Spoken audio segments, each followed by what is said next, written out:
வணக்கம் நண்பர்களே. இன்றைக்கி நம்ம மேக்ஸ்டெக் M45 டிஜிட்டல் கிளாம்ப் மல்டிமீட்டரை பற்றி பார்க்க போகிறோம்.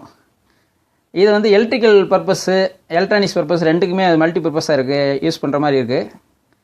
இது எலக்ட்ரிக்கல் வேலை பார்க்குறவங்களுக்கு இது கண்டிப்பாக நல்லா யூஸ் ஆகும். எப்படி செக் பண்ணுறது, இந்த மாதிரி இதெல்லாம் நான் இப்போ சொல்கிறேன். இப்போ இதில் பார்த்தீங்கன்னா ஃபஸ்ட்டு வந்து இதுக்கு கிளாம்ப் வந்து அட்ஜஸ்ட் பண்ணுறதுக்கு இந்த சைடில் வந்து இது கொடுத்துருக்காங்க பாருங்கள்.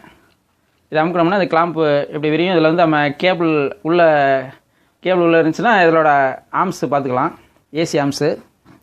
இதில் சைடில் பார்த்தீங்கன்னா ஹோல்டுன்னு ஒரு பட்டன் கொடுத்துருக்காங்க. இது எதுக்குன்னா நம்ம இப்போ ஆம்ஸ் காட்டும் போது இந்த ஆம்ஸ் இதில் டிஜிட்டல் இதில் வரும்போது வந்து நம்ம அப்படியே டிஜிட்டல் மாறிட்டே இருக்கும்போது இந்த ஹோல்டு பட்டன் அமைக்கிட்டோம்னா அப்படியே அந்த டிஜிட்டல் அப்படியே நிற்கும். நம்ம எத்தனை ஆம்ஸ் நிற்கிதுன்னு பார்த்துக்கலாம், திருப்பி அதை ரிலீஸ் பண்ணிக்கலாம். இப்போ இதில் பார்த்தீங்கன்னா இந்த ரொட்டேட் சுவிட்சு முதல் வந்து 2M வந்து 2 மெக்கு வரையும் ரெசிஸ்டன்ஸ் செக் பண்ணுறது. இது வந்து 2K வரையும் செக் பண்ணிக்கலாம். அடுத்து வந்து பஸ்ஸர் இருக்குது, ஒரு டயோடு செக் பண்ணுற மாதிரி இருக்குது. டயோடுங்கிறது டிரான்சிஸ்டர் செக் பண்ணிக்கலாம். அதுக்கு அடுத்து 600 வோல்ட்டுங்கிறது டிசி வோல்ட்டு 600 வோல்ட் வரையும் செக் பண்ணிக்கலாம். அதுக்கு அடுத்து இருக்கிறது வந்து 600 வோல்ட்டு ஏசி வோல்ட்டு செக் பண்ணிக்கலாம். இது எதுக்குன்னா இதில் இந்த மீட்டரில் ஒரு ஸ்பெஷாலிட்டி என்னென்னா மல்டி பர்பஸ். இது வந்து டெஸ்டருக்கு பதிலாக இதை யூஸ் பண்ணிக்கலாம்.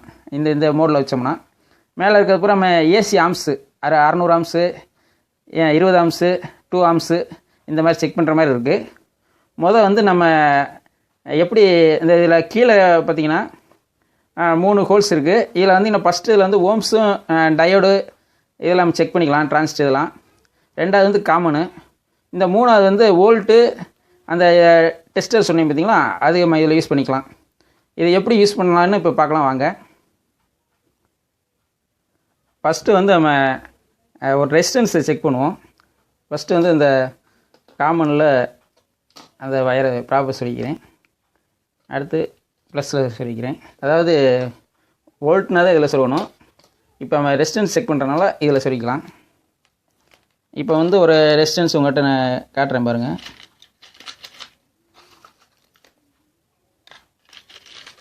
உதாரணத்துக்கு இது வந்து இது 10K ரெசிஸ்டன்ஸு. இதை நான் எப்படி செக் பண்ணுறதுன்னு உங்களுக்கு நான் சொல்கிறேன். இப்போ 10Kங்கிறதுனால இது 10Kங்கிறது இப்போ இதை 2 மெக்கில் வச்சுக்கணும். இதில் வச்சுக்கிட்டு இப்போ செக் பண்ணுறேன் பாருங்க.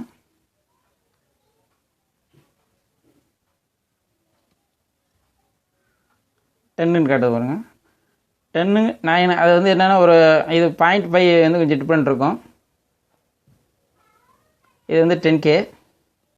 இப்போ நான் உங்களுக்கு இன்னொரு ரெசிஸ்டன்ஸை செக் பண்ணி காட்டுறேன். இப்போ இது பார்த்தீங்கன்னா 18 ஓம்ஸ் ரெசிஸ்டன்ஸ் இது. இப்போ இதில் நான் செக் பண்ணி காட்டுறேன் பாருங்கள். இப்போ வந்து நான் ஒரு 2K ரேஞ்சில் வச்சுக்கிட்டு இப்போ நான் இந்த ரெசிஸ்டன்ஸ் செக் பண்ணுறேன் பாருங்கள். இப்போ ஹோல்ட் ஆகிருக்கு, அதை எடுத்துக்கிட்டேன். இப்போ வந்து பாருங்கள், இந்த 18ன்னு காமிக்க பாருங்கள். 18ங்கிறது 18 ஓம்ஸு. அந்த 18 ஓம்ஸுங்கிறது 2Kயில் இருக்கிறனால 18ன்னு வருது. அடுத்து வந்து பஸ்ஸர் மோடு, டயோடு மோடு இருக்குது பாருங்கள், அதில் நான் வைக்கிறேன். இதை வந்து நம்ம பஸ்ஸர் கண்டினியூட்டி செக் பண்ணிக்கலாம், அப்புறம் டயோடு டிரான்சிஸ்டர் இதெல்லாம் செக் பண்ணிக்கலாம். இப்போ நம்ம ஒரு டயோடை செக் பண்ணலாம். டயோடு செக் பண்ணுறதுக்கு நான் இந்த பஸ்ஸர் மோடு இந்த டயோடு சிம்பிள் போட்டுருக்கு பாருங்கள், அதில் நான் செலக்ட் பண்ணி வச்சுருக்கேன். இப்போ நான் வந்து இந்த டயோடில் இந்த ஒரு கோடு மாதிரி போட்டிருக்கு பாருங்கள், இந்த ஓரத்தில் கோடு போட்டிருக்கோம். இது எப்போவுமே கேத்தோடு. கோடு இல்லாத சைடு வந்து ஆனோடு. இப்போ ஆனோடு சைடு வந்து ப்ளஸ்ஸு ப்ராப் வச்சுட்டு கேத்தோடு சைடு மைனஸ் வச்சோம்னா அதை பாருங்கள் கவுண்டிங் காட்டுது பாருங்கள். இப்போ இதை மாற்றி வச்சோம்னா போகக்கூடாது. போகணும்னா டயோடு நல்லா இருக்குன்னு அர்த்தம். சப்போஸ் ஷார்ட்டுனா இந்த சவுண்டு வருது பாருங்கள், பீப்புன்னு அந்த சவுண்டு மாதிரி வரும் இது ஷார்ட்டுனா. இப்போ இந்த டயோடு நல்லா இருக்குது. இப்போ இது கண்டினியூட்டி டெஸ்ட்டு இதில் பண்ணலாம். எப்படின்னா இப்போ அதே பஸ்ஸர் மோட்லேயே வச்சுட்டு இப்போ வந்து இப்போ உதாரணத்துக்கு இந்த ஒரு பீஸ் எடுக்கு. இப்போ வந்து இந்த பீஸில் வந்து கண்டினியூட்டி காட்டுது. அப்போ வந்து இந்த பீஸ் நல்லா இருக்குன்னு அர்த்தம். அடுத்தது பார்த்திங்கன்னா 600 வோல்ட்டு வரையும் டிசியில் செக் பண்ணுற மாதிரி இருக்குது.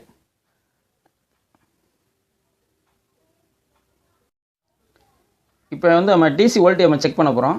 அதுக்கு என்ன செய்யணும்னா இந்த ப்ளஸ்ஸு ப்ராப்பை எடுத்துகிட்டு இந்த வோல்ட்டுன்னு இருக்கு பாருங்க, அதில் சொருகிக்கணும்.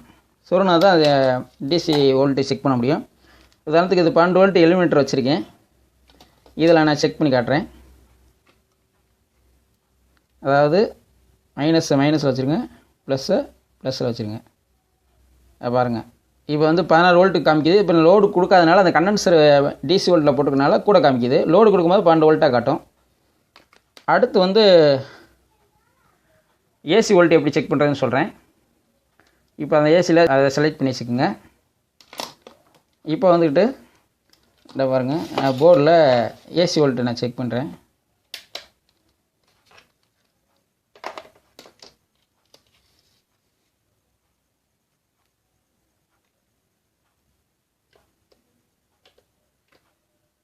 பாருங்கள், 237 வோல்ட்டு 38 வோல்ட்டு வந்துக்கிட்டு இருக்கு, ஏசி வோல்ட்டு இது. அதுக்கு அடுத்து இருக்க வந்து நான் சொன்னேன் பார்த்தீங்களா, டெஸ்டர். இதை வந்து நம்ம டெஸ்டர் கையில் இல்லைன்னா டெஸ்டர் மாதிரி கூட யூஸ் பண்ணிக்கலாம். எந்த இது இப்போ இந்த இதில் வந்து எது பேஸு எது நியூட்ரல்னு கண்டுபிடிக்கிறதுக்கு நம்ம இந்த டெஸ்டரை யூஸ் பண்ணிக்கலாம். அதுக்கு என்ன செய்யணும்னா இந்த டெஸ்டர் மோடில் வச்சுக்கிட்டு இந்த கருப்பு ப்ராப் இருக்குல்ல, அதை வந்து கையில் பிடிச்சிக்குங்க. கையில் பிடிச்சிக்கிட்டு இந்த சிகப்பை வந்து பேஸில் வைங்க. வச்சா அது பாருங்க லைட் எரியுது. லைட் எரிஞ்சுன்னா அதான் பேஸு. அது மாதிரி நம்ம இது டெஸ்டராகவும் யூஸ் பண்ணிக்கலாம். இப்போ வந்து மேலே இருக்கிற அந்த ஆர்ம்ஸை செக் பண்ணுறதுன்னு எப்படின்னு இப்போ நான் காட்டுறேன். இப்போ உங்களுக்கு நான் ஏசி ஆர்ம்ஸு செக் பண்ணி காட்டுறேன்.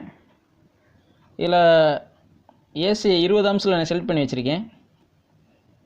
இப்போ வந்து ரெட் பேஸில் எவ்வளோ ஆர்ம்ஸ் போய்கிட்டு இருக்குன்னு பார்ப்போம். 15 ஆர்ம்ஸு போய்கிட்டு இருக்கு. இப்போ வந்து நியூட்ரலில் வந்து 11.8 ஆர்ம்ஸ் போய்கிட்டு இருக்கு. ப்ளூவில் வந்து ஆர்ம்ஸ் கம்மியாக போகல அவ்வளோக்கா. மஞ்சள் வந்து 3 ஆர்ம்ஸ் போய்கிட்டு இருக்கு. நண்பர்களே, இந்த மல்டிமீட்டர் வந்து கிளாம்ப் மல்டிமீட்டர்லேயே கொஞ்சம் நல்லா சின்னதாக காம்பேக்டாக இருக்குது. நல்லா சின்னதாக இருக்குது பாருங்கள், இது நல்லா இருக்குது. இதில் வந்தீங்கன்னா AAA பேட்டரி 2 பேட்டரி போட்டிருக்காங்க இதில். அதனால் இப்போ யூஸ் பண்ணுறதுக்கு நல்லா இருக்குது இதில். அவ்வளோதான் நண்பர்களே. இந்த வீடியோ உங்களுக்கு பிடிச்சிருந்துச்சுன்னா லைக் பண்ணுங்கள், ஷேர் பண்ணுங்கள்.